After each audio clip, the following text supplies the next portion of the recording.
Hello everyone, welcome back to my channel one vision MBBS. तो इस video में हम पढ़ने वाले हैं क्रोनिक गैस्ट्राइटिस के बारे में। ठीक है, पिछले वीडियो में हमने देख लिया था गैस्ट्राइटिस और एक्यूट गैस्ट्राइटिस के बारे में। अगर आपने नहीं देखा है तो मैंने लिंक डिस्क्रिप्शन पे दे दिया, वहाँ पे जाके देख सकते हैं। ठीक है, तो इस वीडियो में हम पढ़ने वाले हैं गैस्ट्राइटिस के बारे में। ठीक है, तो क्रोनिक गैस्ट्राइटिस को हम 4 पॉइंट में समझने वाले हैं। ठीक है, सबसे पहले हम देखेंगे डेफिनेशन और उसके बाद देखेंगे उसकी इटियोलॉजी। ठीक है, पहला पॉइंट इटियोलॉजी हो गई। उसके बाद हम देखेंगे pathogenesis of the chronic gastritis. ठीक है, पैथोजिनेसिस देखने के बाद हमारा थर्ड पॉइंट होगा mechanism of action. Okay, means के क्रोनिक गैस्ट्राइटिस किस तरह से होता है। और लास्ट में हमारा फोर्थ पॉइंट होगा microscopy of the chronic gastritis.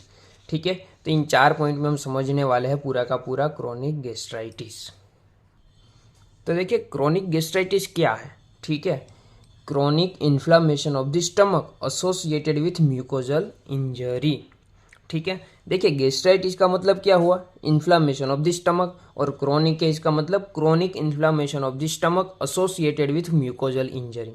और एक्यूट गैस्ट्राइटिस में हमने पढ़ा था ना, वहाँ पे क्या होता है, transient inflammation of the stomach, उसको हम कहते हैं एक्यूट गैस्ट्राइटिस। ठीक है, तो ये हो गई definition of the chronic gastritis. अगर हम माइक्रोस्कोपिकली देखें क्रोनिक गैस्ट्राइटिस को, तो वहाँ पे क्या होता है, increase in inflammatory cell in the lamina propria. हमें पता है स्टमक का लेयर होता है लेमिना प्रोप्रिया, उसमें क्या होता है, इन्फ्लामेटरी सेल इंक्रीज हो जाता है। ठीक है, ये हो गया हमारा definition of the chronic gastritis. अब देखिए आपको एग्जाम में क्रोनिक गैस्ट्राइटिस पूछे या फिर एच पाइलोरी गैस्ट्राइटिस पूछे, आपको पूरा का पूरा इस वीडियो में मैं जो भी नोट्स बता रहा हूँ वो आपको लिख देना है। ठीक है, ठीक है, क्रोनिक गैस्ट्राइटिस को हम एच पाइलोरी गैस्ट्राइटिस क्यों कहते हैं वो हम इटियोलॉजी में देखेंगे। ठीक है, तो अब हम देख लेते हैं हमारी aetiology of the chronic gastritis. तो देखिए इटियोलॉजी में इटियोलॉजिक फैक्टर्स कौन कौन से, सबसे पहला हमारा एच पाइलोरी, और ये क्या है, मोस्ट कॉमन इटियोलॉजिक फैक्टर है हमारा क्रोनिक गैस्ट्राइटिस को, इसीलिए इसे हम कहते हैं एच पाइलोरी गैस्ट्राइटिस। अगर आपने क्लासिफिकेशन देखा होगा तो आपने वहाँ पे इटियोलॉजिक फैक्टर के आधारित पे क्रोनिक गैस्ट्राइटिस का क्लासिफिकेशन देखा था ना, एच पाइलोरी गैस्ट्राइटिस, दूसरा था हमारा ऑटो इम्यून गैस्ट्राइटिस, और फिर हमने लिखा था ना अदर्स। तो अदर्स में कौन से आएंगे, लीस्ट कॉमन फैक्टर्स आएंगे, कौन कौन से, रेडिएशन इंजरी है, क्रोनिक बाइल रिफ्लक्स है, और मैकेनिकल इंजरी है। तो ये सारे के सारे इटियोलॉजिक फैक्टर है जिसकी वजह से होता है हमारा क्रोनिक गैस्ट्राइटिस। अगर हम प्रेडिस्पोजिंग फैक्टर्स की बात करें, प्रीडिस्पोजिंग फैक्टर्स की, तो उसमें कौन कौन से है, पुअर्टी है, ओवर क्राउडिंग है, लिमिटेड एजुकेशन है, ये भी हमारे क्रोनिक गैस्ट्राइटिस की जो पैथोजिनेसिस है उसे क्या करते हैं, प्रोग्रेस करवाते हैं। ठीक है, मतलब कि ये भी क्रोनिक गैस्ट्राइटिस कराने में भाग लेते हैं।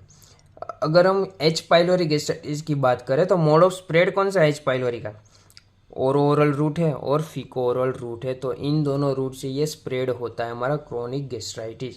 तो ये हो गया हमारा पहला point, aetiology of the chronic gastritis. अब हम देखते हैं pathogenesis of the chronic gastritis. तो पैथोजिनेसिस में हम सबसे पहले देखते हैं एंट्रल गैस्ट्राइटिस।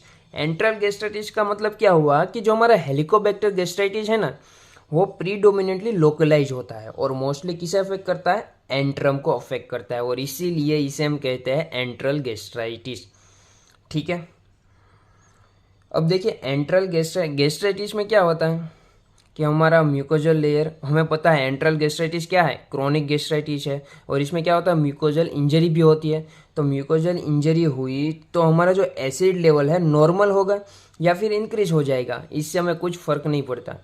नॉर्मल होगा तब भी म्यूकोजल डैमेज होने की वजह से क्या करता है, गैस्ट्राइटिस करवाएगा, और इंक्रीज होगा तो करवाएगा।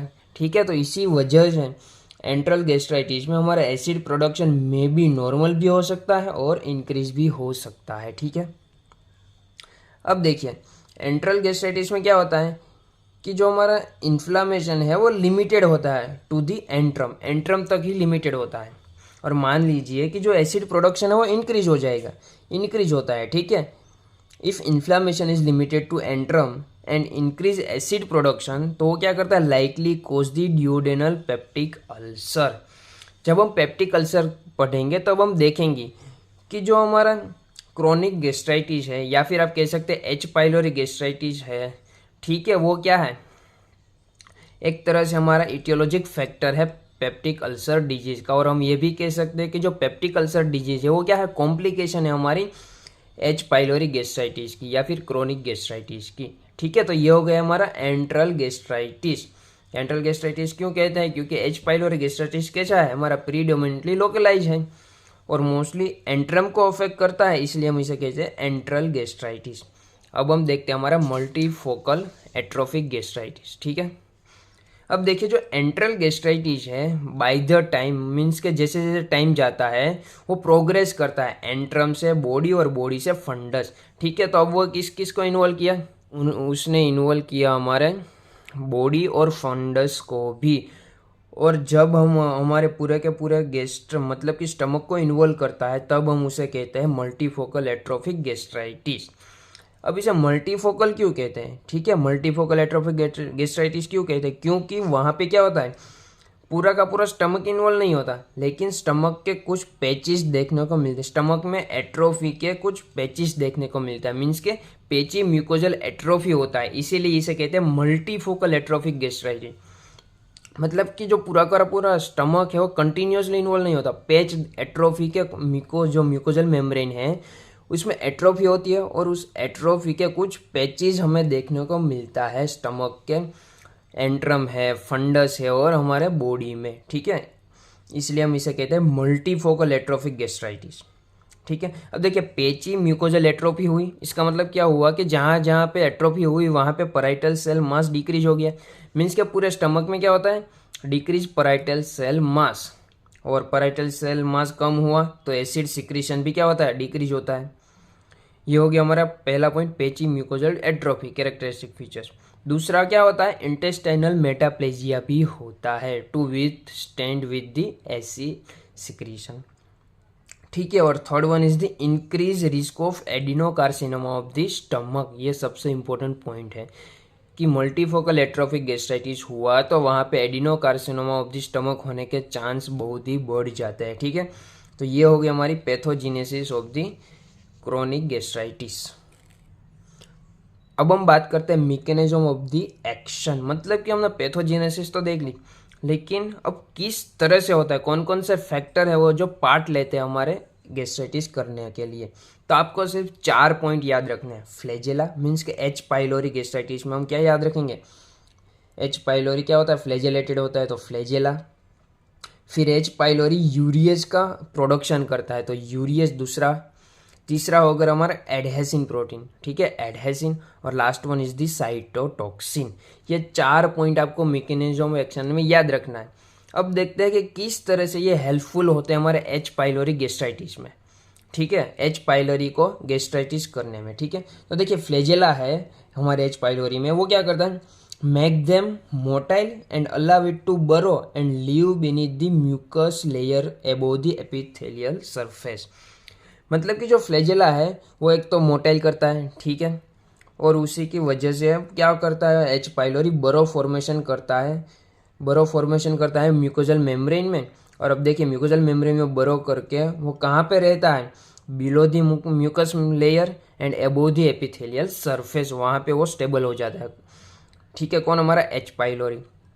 फिर वो क्या करता है, एडेसिन प्रोटीन है उसके थ्रू क्या करता है, हेल्प्स, एडेसिन प्रोटीन क्या करता है, helps the H pylori to bind to the surface of foveolar cells of the gastric epithelium.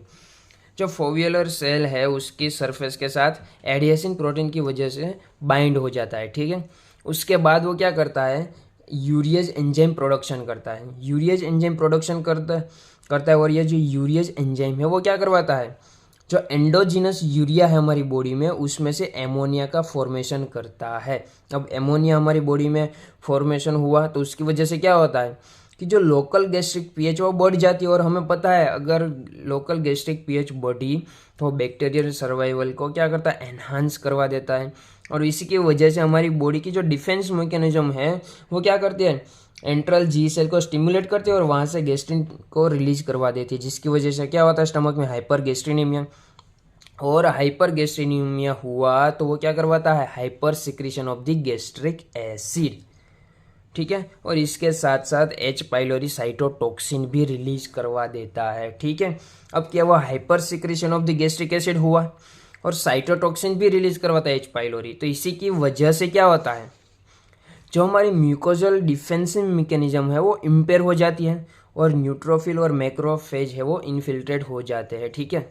और इसी की वजह से क्या होता है, पान गैस्ट्राइटिस हो जाता है, ठीक है, हमारे स्टमक में। उसके साथ साथ स्टमक एट्रोफाइड भी हो जाता है और कभी कभी गैस्ट्रिक कैंसर भी करवा देता है। क्यों? क्योंकि हमने देखा ना कि जो मल्टीफोकल एट्रोफिक गैस्ट्राइटिस है वो क्या है, increase risk of adenocarcinoma of the stomach भी करवाता है, ठीक है। मतलब कि स्टमक का जो एडिनोकार्सिनोमा है उसका रिस्क बढ़ जाता है हमारे गैस्ट्राइटिस में। तो ये होगी हमारी mechanism of action of the gastritis. अब कुछ है होस्ट फैक्टर भी है जो गैस्ट्राइटिस को प्रमोट करते हैं। कौन कौन से? Increase expression of the pro inflammatory cytokines like interleukin 1 beta and TNF and decrease expression of the anti-inflammatory cytokines like interleukin 10. So this is the mechanism of action of the chronic gastritis. अब हमारा last point microscopy of the chronic gastritis. अब देखिए microscopy में हमें क्या मिलता है, intra epithelial neutrophils and sub epithelial plasma cell. ये क्या है, कैरेक्टरिस्टिक फीचर्स है हमारे। कौन से? Intra epithelial neutrophils and sub epithelial plasma cell characteristic features हमारे क्रॉनिक गैस्ट्राइटिस के। ये क्या करते हैं, may accumulate in lumen of the gastric pits to produce the pit abscess. In long standing case gastritis may extend proximally to involve the body and fundus. Then mucosa can be become atrophic with loss of parietal and chip cell. ये हमने किस में देख लिया, ये हमने देख लिया मल्टीफोकल एट्रोफिक गैस्ट्राइटिस में। कि जो गैस्ट्राइटिस है ना, हमारा एंट्रल गैस्ट्राइटिस है, विधि मतलब जैसे टाइम जाता है वो क्या करता है, बॉडी और फंडस को भी इन्वॉल्व करता है और इसी की वजह से म्यूकोजा कैसी हो जाती है, एट्रोफिड हो जाती है और वहाँ पे क्या हो जाता है, लॉस हो जाता है हमारा पैराइटल और चिप सेल का। And it is accompanied by the lymphoid aggregates. इसके साथ साथ क्या हो जाता है, लिम्फोइड एग्रीगेट्सन भी हो जाता है और वो रिप्रेजेंट करता है हमारे induced form of the MALT को, which is transform into the lymphoma. मतलब कि हमें यहाँ पे लिम्फोमा फॉर्म होने का भी डर रहता है अगर गैस्ट्राइटिस का लॉन्ग स्टैंडिंग केस हुआ तो, ठीक है। तो this is the all about of the chronic gastritis. अगर ये वीडियो आपको अच्छा लगा है तो प्लीज़ इसे लाइक, सब्सक्राइब एंड शेयर जरूर करना। और अगर आपको ये सारे के सारे नोट्स चाहिए तो मैंने हमारे इस वीडियो के डिस्क्रिप्शन पे मेरी ऐप की लिंक दे दिया। वहाँ पे सारे के सारे जिस टॉपिक पे मैंने वीडियो बनाई है उसकी सारी वीडियो की नोट्स आपको वहाँ पे मिल जाएगी, ठीक है। पैथोलॉजी कोर्स में आपको सिर्फ परचेज करना है। Thank you everyone. Thank you for watching this video and keep watching.